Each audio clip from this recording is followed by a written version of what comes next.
This is the Fixerpunk podcast, and this is the Fixing the Fixerpunk episode. These are the episodes where I go into my personal life and connect it back to themes of personal and social change that I think may be able to help you a little bit. But really what I'm doing here is I am just giving myself the service of being able to speak about things in a way that I wouldn't normally be able to speak about them. And in this case, it is about a few things, actually. I have been trying to, as I've explained in prior episodes, I've been trying to get ADHD, autism, and cognitive issues treatment. I have some cognitive issues from a prior head injury back in 2016. We're coming up on 6 years after that injury. And getting the right care has been terribly, terribly difficult, given that some of the doctors are saying, well, this is an autism issue, and you need to see an autism doctor. And the thing is that I'm now 26 years old, and there aren't autism doctors for people who are over 18, because somehow somebody in policy or the medical societies decided that you don't need autism treatment after the age of 18. And insurance is having a hard time getting people that can help me. And when they do find somebody, it's someone who's really not experienced this. So I just keep asking myself, will the real autism doctor please stand up? Because every single time I find an autism doctor, either A, they don't take insurance and I have to pay anywhere between $600 and $900 to get an initial appointment with them. Or B, when they do take insurance, they're not really an autism doctor. I actually have a video up on my TikTok about a supposed autism neuropsychiatrist that I went to.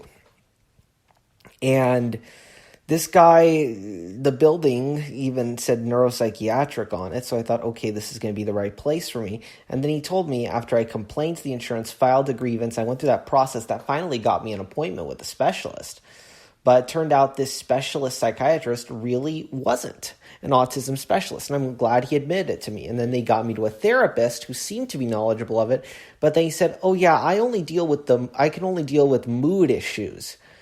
And that's the thing is that because the autism specialized resources seem to just completely go away after age 18, you wind up dealing with just mental health people that just deal with mood issues only, when I'm talking about the cognitive issues and trying to differentiate the cognitive issues from autism versus the cognitive issues from a brain injury, which that is becoming incredibly, incredibly difficult because all they deal with is like moods and emotions. Like this supposed autism doctor sent me a form of like chronicling how my mood, it sounds like it's more like chronicling how my mood is changing, but he's trying to do it to track down my fatigue and memory issues. And so many of the fields, like, what are your emotions? And I'm like, this isn't about my emotions. This is about my memory and my processing speed.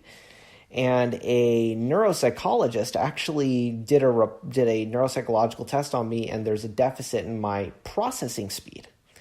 And the problem is that even when I go to a psychologist, they either go around the subject or they don't know how to interpret one of these reports. It's like I'm going into a doctor for a broken leg, and I bring him in the x-ray of the leg, and they say, I don't know how to read it. And I go to the next one, they don't know how to read it. And I ask for an orthopedic surgeon that specializes in leg injuries. And I go to that orthopedic surgeon, and they're like, no, I don't know what this is. Doesn't give you a lot of faith or confidence in the care you're receiving. Thankfully, my ADHD coach has been a bright side in all of this, and he's been way more knowledgeable about the autism issues than even these doctors, these people who went to medical school and psychologist school to understand these conditions. They don't really understand autism or even ADHD. They just think about the emotional side of it, and then just trying to, like the autism psychologist, basically all he does is just like repeats back to me the same thing that I said, asking me questions incredulously and bullying me into doing mindfulness, which I have to say, it's getting me to do that stuff more often. Is it actually helping me? I don't really think so. But at least the guy is actually trying to get through a systematic approach to it, but he's pretty annoying. He just doesn't seem to like get what I'm saying, and he's asking me a ton of irrelevant questions, almost like, I don't know, surprised, upset. And then he looks at me, and anytime I show disdain, he's like, why are you looking like you're upset about this? And I'm saying, I'm frustrated because I'm not with the right doctor and you're not understanding my problems. And going back to insurance isn't helping because they find somebody who claims to be an autism doctor, and there's a whole issue, a whole kind of complicated issue of who can call themselves a specialist in what disease and what training they have, especially in terms of like psychology and psychotherapy. There's a podcast out called Very Bad Therapy that talks about people's bad experiences in therapy, and they had a guest on talking about like who can call themselves a specialist, what kind of certifications, what kind of credentials you have to do that, and it's kind of loosely regulated. So somebody could just call themselves an autism specialist, psychologist, neuropsychologist, and they really aren't. They can't even read the testing data that's given from a neuropsychological evaluation. And nobody really wants to focus on like the cognitive performance, short-term memory type issues. All they want to talk about is, okay, so then how does that make you feel? And how are you behaving? What are your behaviors around this? And it feels very irrelevant and tangential. So I go into these appointments frustrated, and then all they want to talk about is why I'm frustrated, but then I tell them why I'm frustrated, and they can't help me with why I'm actually frustrated. So it might require spending more money than I want to. The ADHD coach, every time I text him and get to him and ask him questions, he seems to know a lot about this autism stuff, a lot more of the actual technical details of the condition. It feels like with my doctors, I'm educating them on the disease and explaining to it. With him, it doesn't seem that way, which is really, really weird. So my big challenge is really just being able to focus and have good impulse control. Like all of my impulse control pretty much goes away late at night. I can't get myself to sleep on time at night, even with sleeping pills. I've done hydroxyzine. I've done a lot of these sleeping medications, and they don't put me asleep soon enough. And then the next day they make me basically very, like the grogginess lasts into the day, and I'm taking Vyvanse for my ADHD. And I guess the combination of that and the fact that part of my brain doesn't talk to the other part of my brain properly since the head injury, it'll sometimes make me feel like one side of the brain is awake, the other side of it is asleep. And that's like a terrible confusing back and forth. And that stopped me up from doing a lot of things. But my impulse control being bad at night has led to a bunch of problems, not just that I can't fall asleep, but I get ravenously hungry at night. And of course, we've been talking quite a bit about my fitness journey, and the burden that has been having on that has been crazy. Like I had gotten down to like 159 pounds, which like that will be like 14 pounds lighter than when I started the year. But then I'm back to like 161 as of this morning. And even after trying to eat better, but I get really, really hungry at night. And the sleeping pills won't put me asleep. And the medication that is supposed to calm down my appetite, the Vyvanse, obviously you can't take an extra dose of that at night. It'll keep you up. It's a stimulant. And then when you try to get help for these kinds of issues, because it's hard for me mentally to figure out like tracking food and all of that, I just eat. When I'm in these trance-like dazed states from these medications, or from the head injury or whatever the heck is causing all these problems, it's very difficult for me to like try to like count out and calculate my calories and my food and all of that. And then getting like pre-prepped meals is going to cost me hundreds of dollars more a month than I have. It's a whole bunch of things. But the fundamental lesson I'm coming to learn is that resources do matter. You can have all the will in the world. I feel like I have a ton of will to try to change my situation, try to put myself to sleep, to try to get up, to try to stop eating late at night. But when the resources and the specific resources that are needed for a particular community do not exist, then you have a problem. Or if they're not accessible. Like, I would have no problem getting autism care if I was making $300,000, $400,000, $500,000 a year, because I could pay $400 every time I need to go in, $900 for the initial startup, all of that stuff. But when those resources aren't there, and the cruel thing about capitalism is it makes them inaccessible to the people who need the help the most. There are probably people that are in way worse financial shape than I am that really, really need autism treatment, and it could change their life. They could be able to focus and not have these mental hiccups and be able to live more productive, functional lives, but they can't get the help because it doesn't exist without out-of-pocket payment. And instead, they're just treated as mood disorder patients and given antipsychotics and perhaps even winding up homeless because they're not getting help that understands their actual problem, instead of just saying, oh yeah, it's a mood problem, it's a mood problem, it's a mood problem.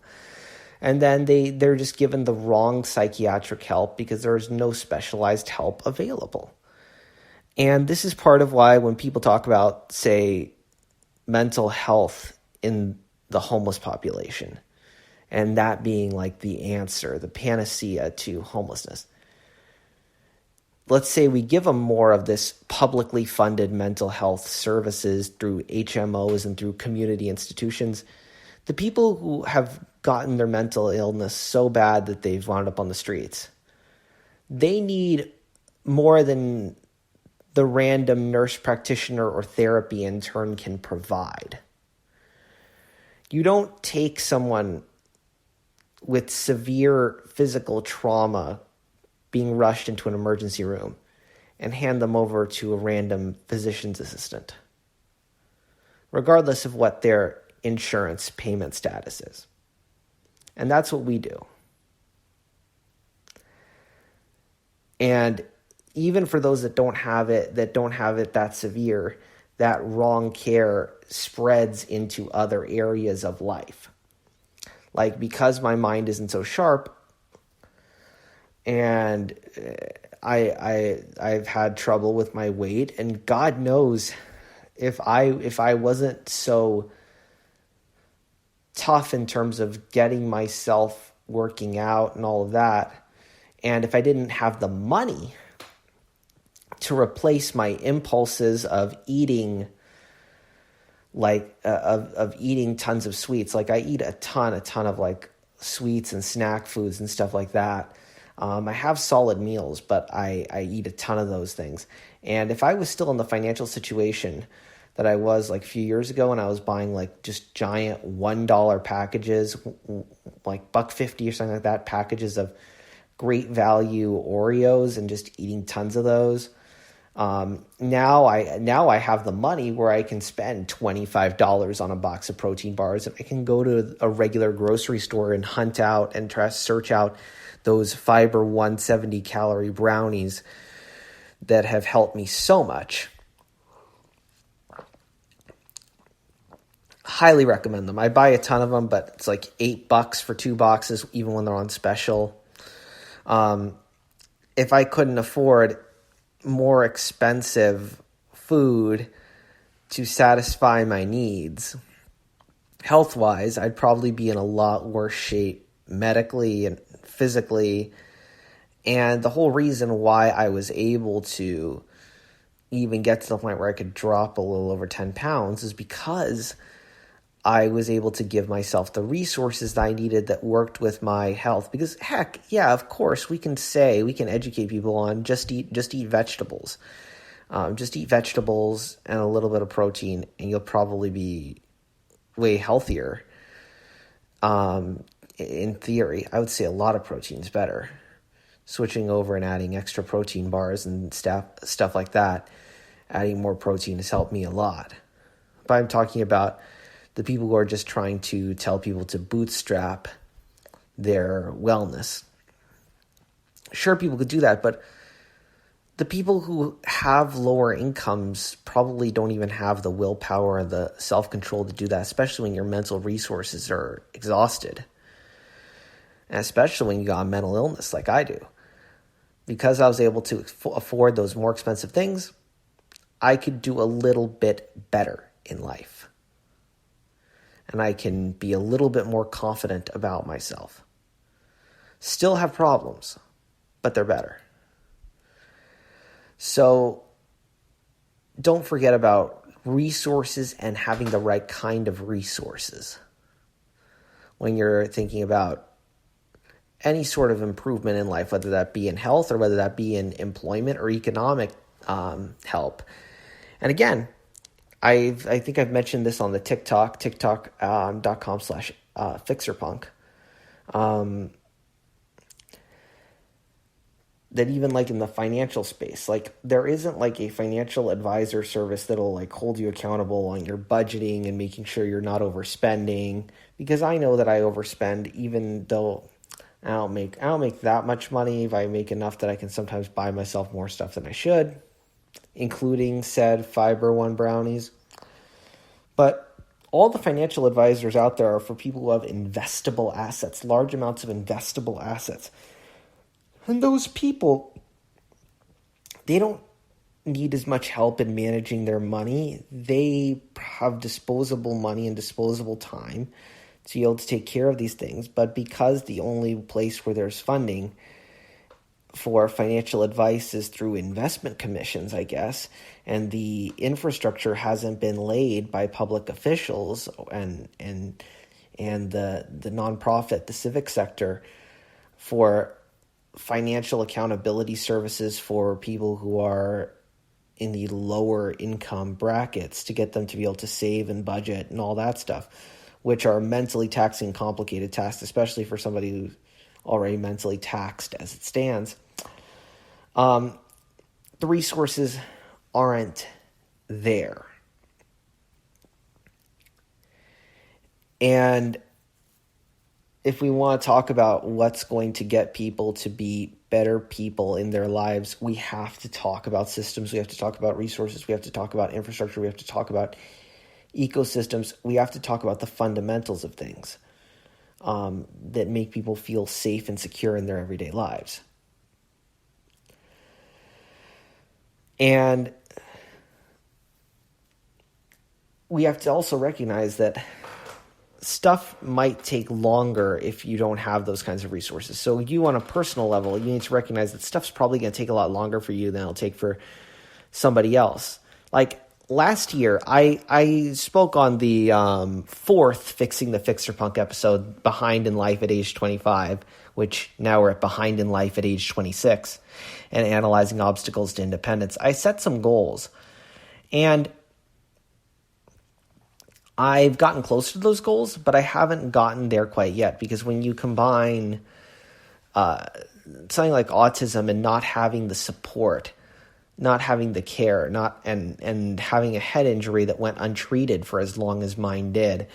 I told you my horror story of the church that I was in and the fact that I was constantly blaming myself for being injured and how that was a major obstacle to my health. And that's the other thing is when funders put money into doing things to solve people's problems, they need to listen to those people and not just think that they know better, because then they'll wind up funding groups like Calvary Chapel and whosoever's for mental health when they're not really, they're causing a lot of people to not get the help they need and are not effective, or in my case, making things worse.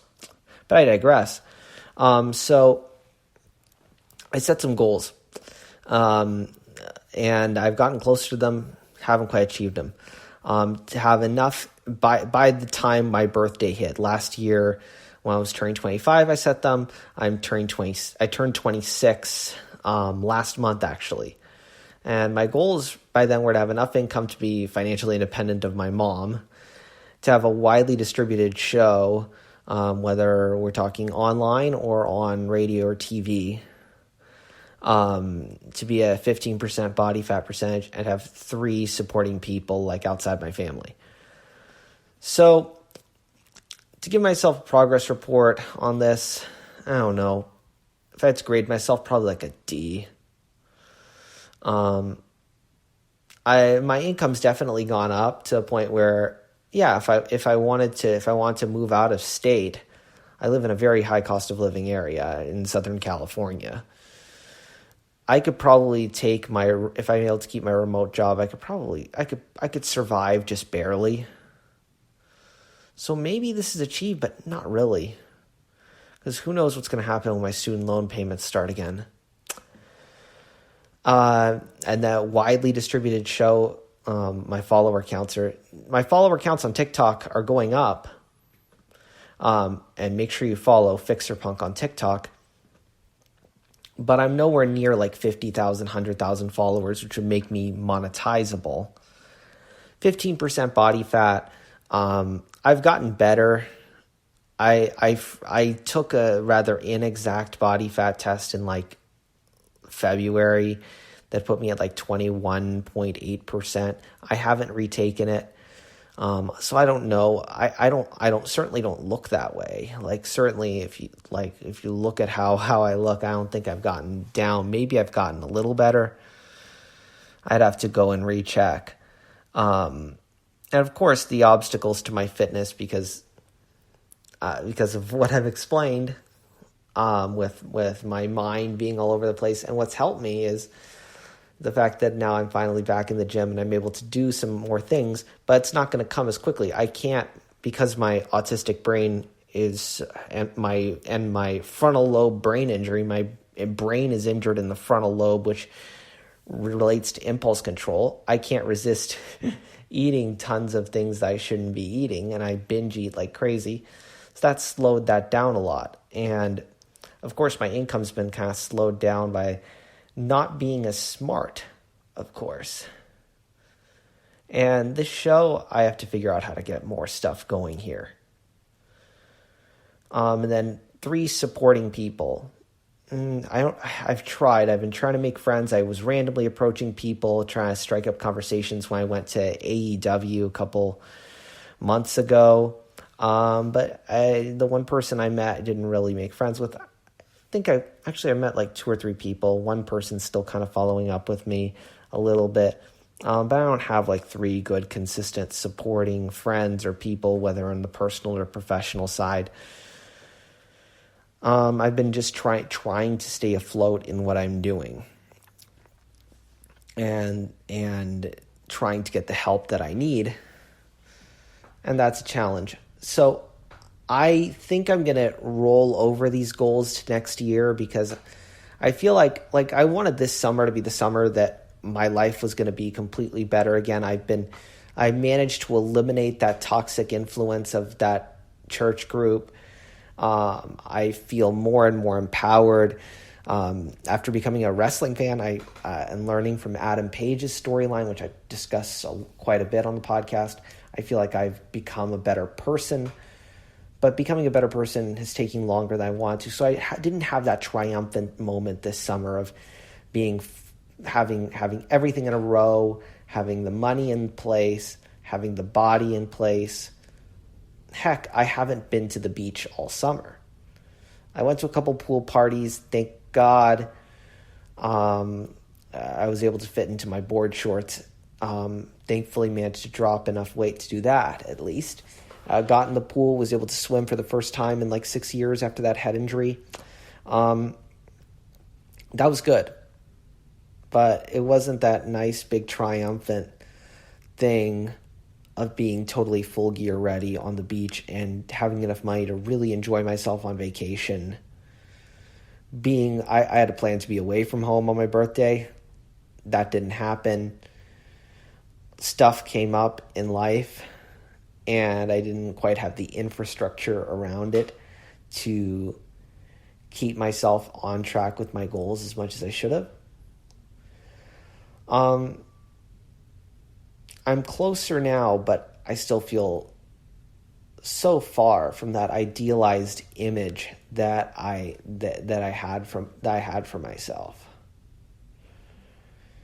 And part of that's going to be coping. Part of that is understanding that we need to change how things are overall for all of us to get the resources to get there. And then I've also been kind of struggling with this idea of taking a step back for a moment. I don't know, trying to quiet down some of the work on my goals and quiet down sort of the fog of war of every single thing that's going on, all the random stuff that comes in my day. I need to give myself some sort of a break. That's something my ADHD coach has been talking to me quite a bit about, is giving myself some kind of break from life. But it feels like I have opportunities coming. I have money coming in. And it's hard to just step away for a moment from that and disappoint people and say, oh yeah, I'm going to be gone for a week. And doing anything in particular? No. I'm just resting to try to heal my autistic burnout. That's going to be pretty hard to get through. But in terms of my mental health situation, it's pretty clear that I need to sort of step away from things for a little bit, to some extent, to make things calm down a bit. I don't know how I'm going to do that. It's probably going to be pretty brief by necessity. And I'm just noticing that I'm just struggling so much. Like, I'm struggling to lose weight. I'm struggling to increase my income. And maybe I need to just quiet it down for a little bit. And I'm just so afraid of like losing all the progress that I've made. That's hard for me to step back, especially with the so-called recession coming in. What happens if I'm not like the ideal worker in my job? My job likes me. They like me. They want to keep me. But it's a bit difficult thinking about the possibilities. Things I want to do, places I want to go, but trying to give my mind and my body what it needs in order to be able to get to that next phase. All right, I think I'm going to wrap it up about here. Thanks for joining me. Hopefully you learned a little something. Hopefully I'll get more episodes up a bit more regularly. I know I say this every single time. Maybe after taking a bit of a break, it'll help. I'm not going to be taking a break from the podcast, really. But maybe if I can just slow down some things in my life for a little bit, then maybe you'll see me come back and do even better. I have an article up on ProWrestlingMusings.com about the Adam Page CM Punk feud, talking about punk leadership and the foibles of punk leadership, and punks going too corporate and thinking too much like the business side and not thinking about their community and their culture and the people around them. And the reason why they started on the path that they started, using CM Punk as a case and Adam Page as an example of how to lead better, up on ProWrestlingMusings.com right now. Please make sure you go follow Twitter at Grayson Nation, follow TikTok Fixerpunk, and I will be back with you soon. Thank you for listening.